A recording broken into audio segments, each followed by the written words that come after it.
Hello बच्चों, good afternoon, good evening, good morning, whenever you are watching this video. So welcome to our channel Easy Physics Wala 2.0 series by TJF. तो आज बच्चों आप 11th class में आ चुके हो। आपका दूसरा चैप्टर इम्पोर्टेंट चैप्टर है यूनिट एंड मेजरमेंट।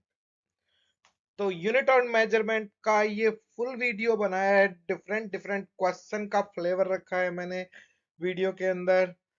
तो please watch each and every point of this video and this is the one of the important chapter बच्चों। आईआईटी में एक क्वेश्चन पक्का आता है, नीट में 2 या 3 क्वेश्चन पक्के आते हैं।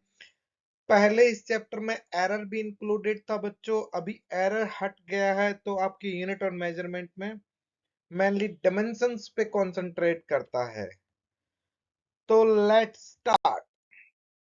तो सबसे पहले बच्चों आपको पता होगा फिजिक्स की बेसिक फंडामेंटल क्वांटिटी होती है कुछ फिजिक्स की, और कुछ क्वांटिटी डेराइव्ड क्वांटिटी होती है। जैसे मान लो फोर्स है, वो डेराइव्ड है मास इनटू एक्सीलरेशन से, लेकिन मास एक बेसिक क्वांटिटी है। तो ऐसे फंडामेंटल बेस क्वांटिटी फिजिक्स के अंदर डिफाइन की गई है। वो 7 बेस क्वांटिटी है। पहली है लेंथ बच्चों, दूसरी है मास, फिर है टाइम, और फिर है फिर है करंट, फिर है टेम्परेचर, फिर है amount of substance and luminous intensity. तो ये 7 बेस क्वांटिटी बनाएगी ये बच्चों। इन 7 कोई भी अदर क्वांटिटी होगी, डेराइव्ड क्वांटिटी होगी, उसको 7 ये बेस क्वांटिटी में अपन कन्वर्ट कर सकते हैं। तो जैसे लेंथ को मीटर में अपन यूनिट होती है, मास की केजी यूनिट होती है, टाइम की सेकंड यूनिट होती है, करंट की एम्पियर होती है, टेम्परेचर की केल्विन होती है, अमाउंट ऑफ सब्सटेंस की मोल होती है, ल्यूमिनस इंटेंसिटी की सीडी होती है, कैसेंड्रा। तो जैसे लेंथ को बच्चों एल से लिखेंगे अपन डायमेंशंस के केस में, मास को एम से लिखेंगे, टाइम को टी से लिखेंगे, करंट को ए से लिखेंगे, टेम्परेचर को थीटा से लिखेंगे, और अमाउंट ऑफ सब्सटेंस को एन से, और ल्यूमिनस इंटेंसिटी को आई से। तो कोई भी आपको बोलता है कि इसकी डायमेंशंस लिखो, तो ये 7 क्वांटिटी उसमें जो भी इंपैक्टेड क्वांटिटी होती है 7 में से वो आ जानी चाहिए। तो आपको पता लग गया होगा 7 बेस क्वांटिटी होती है, और 7 के अलावा जितनी भी आप फिजिकल की क्वांटिटी जानते हो वो डेराइव्ड क्वांटिटी है। तो थोड़ा सा और देखते हैं अपन। जैसे बच्चों सिस्टम ऑफ यूनिट होते हैं, कई बच्चे बोलते हैं एसआई यूनिट है, कई बच्चे बोलते हैं सीजीएस यूनिट है। तो वो क्या होती है, कैसे होती है? तो एसआई यूनिट बच्चों एक standard unit all over the world accept की गई है। तो एसआई यूनिट में मास मतलब लेंथ को मीटर में पढ़ते हैं, मास को केजी में, और टाइम को सेकंड में। ये 7 क्वांटिटी होगी, उन्हीं का जिक्र करेंगे बच्चों। जब भी 7 क्वांटिटी होगी उन्हीं की बातें करेंगे अपन।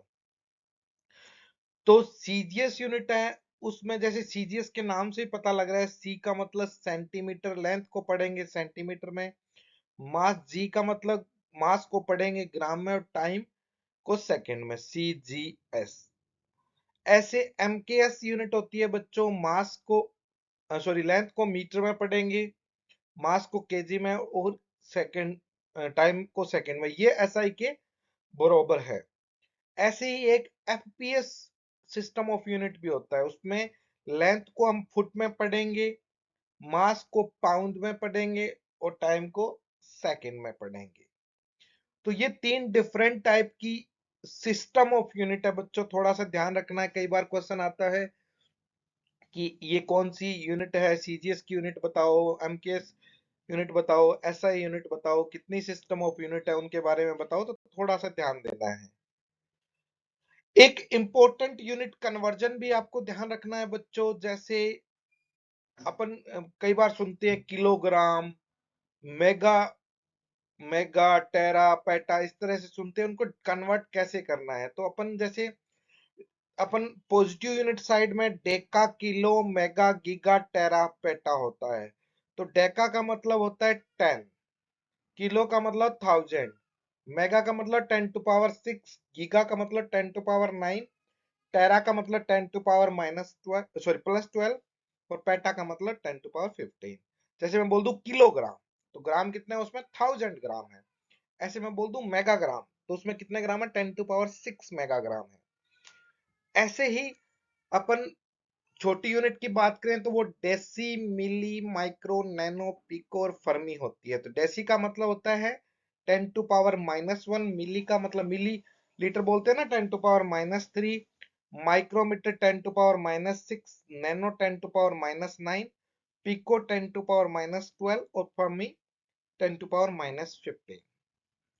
तो ये बच्चों यूनिट कन्वर्जन सीख लेना। बहुत से न्यूमेरिकल आते हैं, अपने को यूनिट का कन्वर्ट करना पड़ता है, ध्यान रखना पड़ता है क्या गिवन है क्या नहीं गिवन है। तो ये यूनिट कन्वर्जन है। अगला बच्चों थोड़ी सी यूनिट का और कन्वर्जन भी थोड़ा इंटरेस्टिंग बताता हूँ। जैसे आपको सुनने को मिलेगा एंगस्ट्रॉम। एंगस्ट्रॉम एक लेंथ की यूनिट है, जैसे लाइट ईयर भी एक लेंथ की यूनिट होती है, ऐसी एंगस्ट्रॉम एक छोटी यूनिट है लेंथ की। जैसे अपन किसी न्यूक्लियस का साइज मापना हो, एटम का साइज मापना हो, तो एंगस्ट्रॉम काम आता है। तो एक angstrom is equals to 10⁻⁻10 metre होता है। ऐसे ही बच्चों एनर्जी की यूनिट, जैसे आपको पता होगा एनर्जी की यूनिट जूल होती है, वैसे ही एनर्जी की दूसरी यूनिट है electron volt. Electron volt energy की छोटी यूनिट है। जैसे छोटा सा एटम में से इलेक्ट्रॉन निकालने की कितनी एनर्जी चाहिए, तो उस टाइप की एनर्जी अपन इलेक्ट्रॉन वोल्ट में मापेंगे। और एक इलेक्ट्रॉन वोल्ट में 1.6 इंटू 10⁻⁻19 जूल होता है। ऐसे बच्चों 1 न्यूटन है, ये एसआई यूनिट है, इसकी सीजीएस यूनिट होती है डायन, तो उसमें 10⁵ डायन होता है। ऐसे 1 जूल है, एनर्जी की सीजीएस यूनिट अर्ग होती है बच्चों, 10⁻⁻+7 अर्ग होता है। आप किलोवाट आवर्स को जानते होंगे, 1 किलोवाट आवर्स में 3.6 इंटू 10⁻6 जूल होता है। ऐसे हॉर्स पावर भी एक यूनिट होती है बच्चों। हॉर्स पावर पावर की यूनिट है। जैसे पावर की जनरल यूनिट ऐसा ही वाट होती है, ऐसे हॉर्स पावर कॉमर्शियल यूनिट है। और केडब्ल्यूएच एनर्जी की कॉमर्शियल यूनिट है। तो हॉर्स पावर्स में एक हॉर्स पावर में 746 वाट होते हैं। ऐसे पास्कल और बार है बच्चों यूनिट, दोनों प्रेशर की यूनिट है। पास्कल भी प्रेशर की यूनिट है, बार भी प्रेशर की यूनिट है। ये एसआई यूनिट है, ये सीजीएस यूनिट है। तो वो 10⁻⁻5 बार होती है। ऐसे ही कैलोरी है बच्चों, कैलोरी को जूल में बदलते हैं। जैसे एनर्जी अपन कैलोरी में मापते हैं, तो कैलोरी को 4.2 जूल होती है। तो ये अर्ग का पहले मैंने बता ही दिया, एक अर्ग को जूल में कन्वर्ट करना हो या जूल को अर्ग में कन्वर्ट करना हो, तो एक जूल में 10⁻7 अर्ग होते हैं, एक अर्ग में 10⁻⁻7 जूल होते हैं। एक बच्चों कई बार न्यूमेरिकल में आपको किलोमीटर पर हार को मीटर पर सेकंड में बदलना पड़ेगा, तो 5/18 से मल्टीप्लाई करते हैं। तो ये थोड़ी सी इंपॉर्टेंट यूनिट थी, मैंने सबको 11th और 12th क्लास की सारी यूनिट को क्लब करके रख दिया है यहाँ पे। तो जब भी आपको रेफर करना हो या फिर याद ही कर लो ना यार, बारी बारी का झंझट नहीं रहेगा। जब भी कोई क्वांटिटी आएगी, जैसे ये पेज और इसके पीछे वाला पेज जो giga mega kilo mega giga tera वाला केस था, वो सारा याद कर लो, तो उससे काम हो जाएगा आपका, आसान न्यूमेरिकल आसान हो जाएंगे। इसके अलावा बच्चों अब पढ़ते हैं अपन डिमेंशंस क्या होती है, कैसे निकालते हैं। तो सबसे बेसिक फिजिक क्वांटिटी डिस्टेंस से लेते हैं। डिस्टेंस को अपन मीटर में पढ़ते हैं बच्चों, और मीटर को डिमेंशंस में एल से लिखेंगे, मास को डिमेंशंस में एम में लिखेंगे, टाइम को टी से लिखेंगे। तो यहाँ पे मास तो है नहीं, तो मास की पावर 0, लेंथ की पावर 1 और टाइम की पावर 0। ऐसे स्पीड और वेलोसिटी है बच्चों, वो डिस्टेंस अपॉन टाइम होगा, तो मीटर पर सेकंड होगा। तो मीटर को तो अपन एल से लिखेंगे, पर सेकंड नीचे का टाइम है, तो टाइम ऊपर जाएगा, टी की पावर -1 हो जाएगा। ऐसे ही एक्सीलरेशन है बच्चों, मीटर पर सेकंड स्क्वायर होता है, क्योंकि वेलोसिटी अपॉन टाइम होता है, change in velocity upon time taken होता है। तो मीटर पर सेकंड स्क्वायर होता है। लेंथ मतलब लेंथ है मीटर, लेंथ की पावर 1 हो जाएगा, टाइम की पावर -2 हो जाएगा। ऐसे ही फोर्स है बच्चों, फोर्स होता है मास इनटू एक्सीलरेशन। तो फोर्स होता है वो मास इनटू एक्सीलरेशन होता है, केजी मीटर मतलब केजी इंटू मीटर पर सेकंड स्क्वायर होता है। तो मीटर पर सेकंड स्क्वायर, तो एक्सीलरेशन की आपको डायमेंशन पता थी, इसको केजी मास से मल्टीप्लाई करना है, तो m की पावर 1 हो जाएगी। ऐसे ही वर्क डन है बच्चों। वर्क डन क्या होता है? Force into displacement. तो फोर्स इनटू डिस्प्लेसमेंट से अपन इसको, जूल भी इसकी यूनिट होती है, लेकिन फोर्स का एक बात और बोलूंगा बच्चों, फोर्स की आप डायमेंशंस रट्टा मार लो। रट्टा मारने का मतलब याद कर लो, क्योंकि बारी बारी से फोर्स की डायमेंशंस बहुत काम आने वाली है आपको। जैसे वर्क में ही देख लो, फोर्स इनटू डिस्प्लेसमेंट है। अगर आपको फोर्स की डायमेंशंस याद है, इनटू मल्टीप्लाइड एल कर देंगे, डिस्प्लेसमेंट मीटर में मापते हैं, तो इनटू एल कर देंगे, तो फोर्स की डायमेंशंस को एल ज्यादा हो जाएगा, एल स्क्वायर हो जाएगा यहाँ पे। ऐसी एनर्जी होती है बच्चों, एनर्जी की यूनिट जूल है, जिसकी यूनिट सेम होती है उनकी डायमेंशंस भी सेम होती है बच्चों। तो वर्क सेम है, वर्क और एनर्जी की दोनों की यूनिट सेम है, तो उनकी डायमेंशंस भी सेम होगी। ऐसे पावर होती है, रेट ऑफ डूइंग वर्क होता है, वर्क बाय टाइम हो गया, और पावर को वाट में मापते हैं, तो वर्क की अपन ने निकाल ली फोर्स से, और पावर की वर्क से निकाल लेंगे, वर्क को अपन टाइम से डिवाइड कर देंगे। ऐसे एरिया होता है लेंथ इंटू ब्रेथ, तो लेंथ की मीटर होता है, ब्रेथ भी मीटर होता है, तो मीटर स्क्वायर हो गया, तो एल स्क्वायर हो गया। ऐसे ही वॉल्यूम होता है length into breadth into height, तो metre into metre into metre, तो एल क्यूब हो गया। डेंसिटी होती है मास अपॉन वॉल्यूम होता है, तो मास केजी हो गया और वॉल्यूम का मीटर क्यूब हो गया। ये यहाँ पे गलत लिख दिया बच्चों, -3 होना चाहिए था, m की पावर 1 हो गया, l की पावर -3। ऐसे बच्चों आगे अपन मोमेंटम होता है मास इनटू वेलोसिटी, तो वेलोसिटी के अपन पहले पता है, मास से मल्टीप्लाई कर देंगे। ऐसे इंपल्स इंपॉर्टेंट एक डायमेंशन है, इंपल्स होता है फोर्स इनटू टाइम, तो न्यू फोर्स की रट्टा मारा था अपन, इनटू टाइम से मल्टीप्लाई कर देंगे। ऐसे प्रेशर होता है फोर्स अपॉन एरिया होता है, फोर्स का अपन ने याद किया ही था, अपॉन एरिया मतलब मीटर स्क्वायर से डिवाइड कर देंगे उसको। ऐसे टाइम पीरियड की सेकंड फ्रीक्वेंसी की 1 बाई टाइम पीरियड होता है, तो टाइम पीरियड की उल्टी हो जाएगी, टी की पावर -1। वेवलेंथ मीटर में मापते हैं बच्चों, तो ये लेंथ की यूनिट हो जाएगी। टॉर्क होता है आर क्रॉस एफ, तो न्यूटन इंटू मीटर, फोर्स की याद की थी, मल्टीप्लाई मीटर से कर देंगे। ऐसे एंगल अपॉन रेडियस होती है बच्चों, तो उसको एंगल को वैसे यूनिट तो रेडियन होती है, लेकिन इसकी कोई डायमेंशंस नहीं होती, क्योंकि लेंथ की भी डायमेंशन, आर्क भी लेंथ है, रेडियस भी लेंथ है, लेंथ से लेंथ कट गया, तो यही एक फिजिकल की ऐसी क्वांटिटी है बच्चों जिसकी यूनिट होती है, डायमेंशंस नहीं होती। ऐसा बहुत बार यूटी 1 में क्वेश्चन मिलेगा कि ऐसी फिजिकल क्वांटिटी बताओ जिसकी डायमेंशंस नहीं होती लेकिन यूनिट होती है, तो रेडियन इसकी यूनिट है, इसकी डायमेंशंस नहीं है। चलो हम नया टॉपिक पढ़ते हैं, प्रिंसिपल ऑफ होमोजेनिटी। इस प्रिंसिपल ऑफ होमोजेनिटी क्या होता है बच्चों? जो भी चीज अपन ऐड करते हैं, सब्सट्रैक्ट करते हैं या इक्वल्स टू लिखते हैं, सबकी डायमेंशन सेम होनी चाहिए।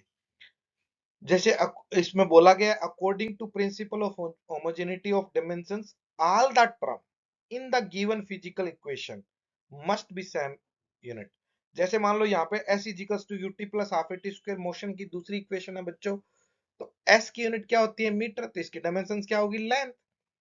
यूटी, यू मतलब इनिशियल वेलोसिटी होती है, तो इसकी भी मीटर पर सेकंड, और टी की सेकंड, सेकंड से सेकंड कटा तो ओवरऑल इसकी यूनिट क्या रहेगी? मीटर, तो इसकी भी डायमेंशन लेंथ।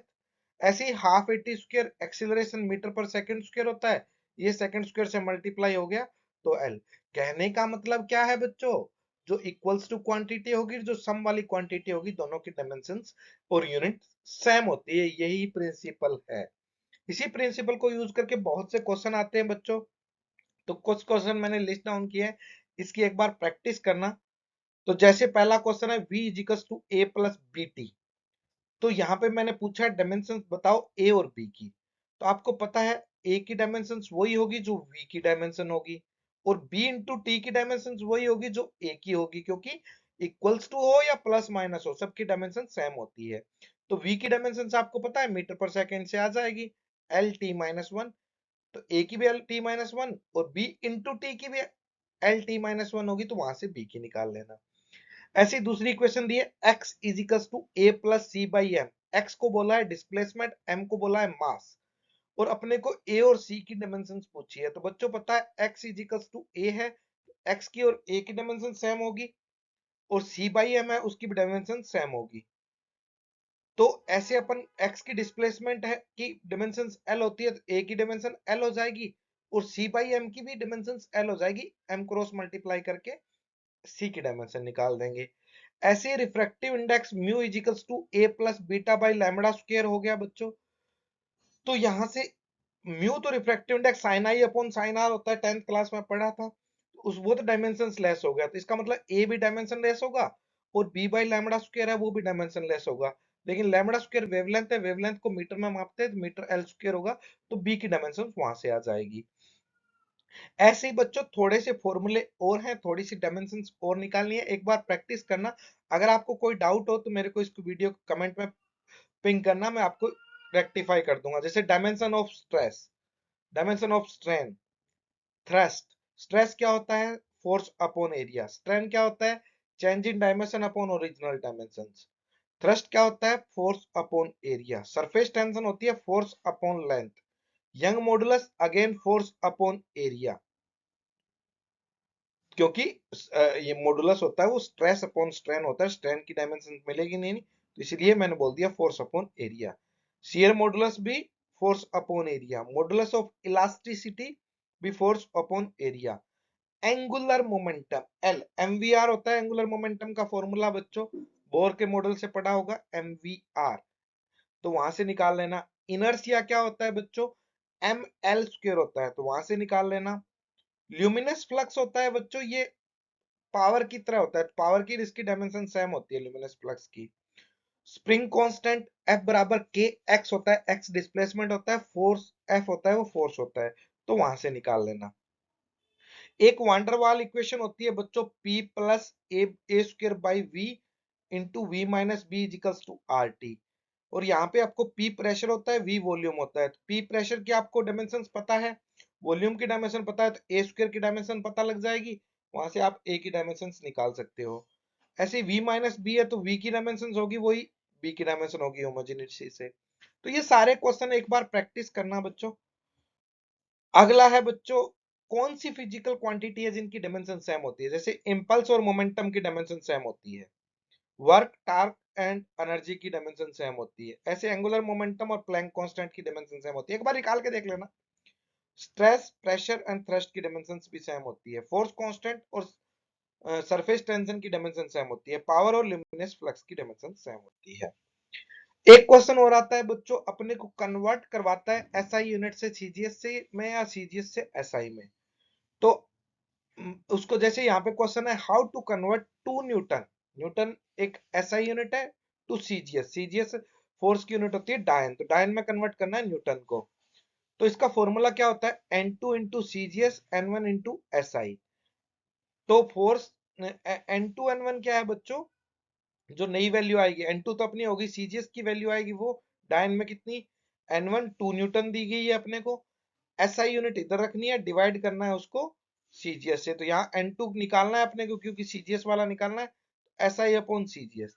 लेकिन यहाँ पे थोड़ा ध्यान देना है, सबसे पहले जिसको भी कन्वर्ट करना है उसकी डायमेंशंस पता होनी चाहिए। जैसे यहाँ पे फोर्स को कन्वर्ट करना था, फोर्स की डायमेंशंस पता होनी चाहिए। फोर्स की डायमेंशन अपने को रट्टा मरवाया था M1 L1 T-2, तो मास की पावर 1 हो जाएगी, लेंथ की पावर 1 हो जाएगी और टाइम की पावर -2।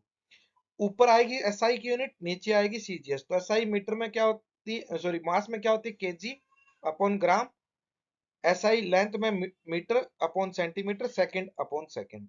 तो केजी को ग्राम में बदलेंगे, ग्राम से ग्राम कट जाएगा, ये ग्राम से ग्राम, सेंटीमीटर से सेंटीमीटर कट गया, मीटर को सेंटीमीटर में बदल दिया, तो ये 10⁵ आ गया। तो 1 न्यूटन में 10⁵ है, तो 2 न्यूटन में कितना होगा, 2 इंटू 10⁵। ऐसे ही आप प्रैक्टिस करना बच्चों, 3 जूल को अर्ग में कन्वर्ट करना। जूल किसकी यूनिट है, अपने वर्क की है, और अर्ग है एक सीजीएस यूनिट है, तो आप ट्राई करना, प्रैक्टिस करना।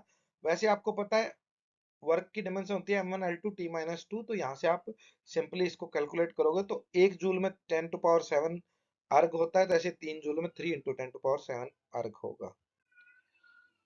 तो और बच्चों मैंने आपको बताया था एंगल एक ऐसी फिजिकल क्वांटिटी है, आर्क अपॉन रेडियस होता है, इसकी डायमेंशंस नहीं होती लेकिन यूनिट होती है रेडियन। ऐसे ही बच्चों कुछ फिक्स से कांस्टेंट है, उनकी आपको डायमेंशंस पूछता है बहुत बार, जैसे ग्रेविटेशन कांस्टेंट है, प्लैंक कांस्टेंट है, विस्कोसिटी कोफिशिएंट है, बोल्ट्जमान कांस्टेंट है। तो उसको फॉर्मूले से निकालना पड़ेगा। जैसे अपन ने ग्रेविटेशन का फॉर्मूला जानते हैं, F equals to g M1 M2 upon r square. जिसकी भी डायमेंशन निकालनी है उसको एक तरफ रखेंगे, जैसे यहाँ पे ग्रेविटेशन कांस्टेंट की निकालनी है उसको एक तरफ रखा, तो यहाँ से क्या हो गया, F R square upon m1 m2। F की डायमेंशन पता है, आर डिस्टेंस है, L2 का स्क्वायर हो गया, एम मास है तो मास की पावर 1 हो गया।